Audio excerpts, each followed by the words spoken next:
नमस्कार। आज हम आपके लिए एक सच्ची घटना पर आधारित कहानी लेकर आए हैं। इस कहानी के पात्र और लोकेशन बदल दी गई है। एक बार की बात है, मनाली में 3 दोस्त संजय, अतुल और साहिल एक कॉलोनी में रहते थे और उस कॉलोनी में एक स्कूल था जिसके बारे में कहा जाता था कि स्कूल एक कब्रिस्तान के ऊपर बना है। मगर वहाँ के लोग इसको ज़्यादा सीरियसली नहीं लेते थे क्योंकि वो सब मानते थे कि ऐसा कुछ नहीं है। तीनों दोस्त स्कूल में साइकिलिंग करने गए क्योंकि सड़क पर उस दिन काफ़ी भीड़ भाड़ थी और उन्होंने स्कूल में साइकिलिंग करना ही ठीक समझा। साहिल ज़रा शो ऑफ किस्म का इंसान था। उसे उल्टे पंगे लेने का बहुत शौक था और लिया भी करता था।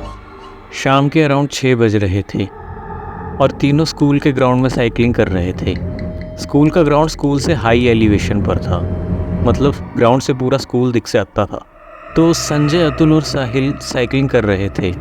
अतुल के पास साइकिल नहीं थी तो संजय और साहिल उसे अपनी साइकिल दे रहे थे। ऐसे ही टर्न बाय टर्न बारी आ जाया कर रही थी। साइकिलिंग करते करते पता नहीं क्या हुआ, साहिल रुक गया। अतुल एक और बैठा अपना फ़ोन चला रहा था। साहिल रुककर स्कूल की एक क्लास को लगातार घूर रहा था। पहले तो संजय ने इग्नोर किया और साइकिल चलाने पर कंसंट्रेट करता रहा, मगर जब ज़्यादा ही टाइम हो गया तो संजय भी रुककर देखा कि वो आखिर घूर क्या रहा है, वो देख क्या रहा है वहाँ पर। साहिल के चेहरे के ऊपर नॉर्मल एक्सप्रेशन थे। संजय ने भी ज़्यादा ध्यान नहीं दिया और फिर से साइकिलिंग करने लगा कि अचानक 5 मिनट बाद साहिल नीचे गिर पड़ा। संजय और अतुल भागकर उसके पास गए।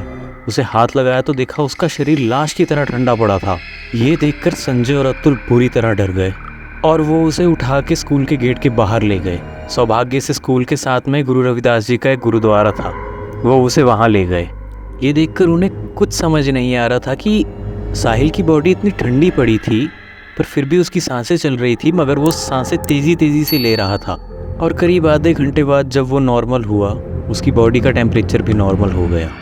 उसके होश में आने के थोड़ी देर बाद उन्होंने साहिल से पूछा कि तुझे हुआ क्या था और तू इस क्लास को क्यों घूर रहा था और फिर बेहोश हो गया। उसके बाद जो साहिल ने कहा उससे संजय और अतुल के रोंगटे खड़े हो गए। साहिल ने कहा कि मुझे उस क्लास में कुछ दिखा, कुछ शैडो जैसी फिगर थी। पहले तो वो खड़ी थी, फिर उसने मेरी तरफ इशारा किया और ऐसा लगा कि उसने मेरा सारा खून अपनी तरफ खींच लिया। मैं हेल्पलेस था, मैं ठीक से हिल तक नहीं पा रहा था और शायद फिर मैं गिर पड़ा। संजय और अतुल इन चीज़ों में बिलीव करते थे, इसीलिए उन्होंने उसकी बात पर यकीन कर लिया और कुछ ही देर बाद वे तीनों अपने घर चले गए। मगर बताया था ना कि साहिल को उल्टी चीज़ों में पंगे लेने का बहुत शौक था। उसने फिर कुछ उल्टा करने की सोची। दरअसल उस दिन रात को मंदिर में एक जागरण था और साहिल और संजय भी वहाँ आए हुए थे। साहिल संजय को जागरण से लेके वहीं स्कूल के ग्राउंड में चला गया, मगर इस बार वो उस क्लास के पास नहीं गए।